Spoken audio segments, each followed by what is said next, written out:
मध्ये होती आहे। आता जाऊयात पालघरमध्ये। पालघर जिल्हाधिकारी कार्यालयाच्या दिशेने मोर्चाचं आगेकूच सुरू आहे। पालघरमध्ये भारतीय कम्युनिस्ट पक्षाचा मोर्चा जिल्हाधिकारी कार्यालयावरती धडकतोय आणि तोच मोर्चा आता पुढे पुढे सरकत आहे। पाणी, जंगल, जमिनीच्या प्रश्नांवरती हे आंदोलन सुरू आहे। मोर्चेकरी जिल्हाधिकारी कार्यालयाच्या दिशेने आता कूच करत असल्याचं आपण या दृश्यांमध्ये बघू शकतोय।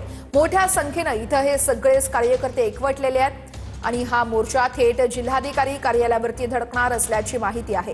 विविध 12 मागण्यांसाठी खरं तर हा मोर्चा निघालेला आहे।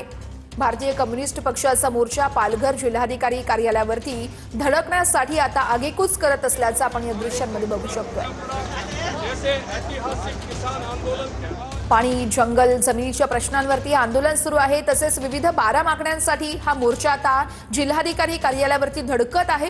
ही दृश्य आपण बघू शकतो। हातामध्ये झेंडे घेत हे सगळेच कार्यकर्ते, भारतीय कम्युनिस्ट पक्षाचे हे सगळे कार्यकर्ते आता जिल्हाधिकारी कार्यालयापर्यंत पोहोचत आहेत।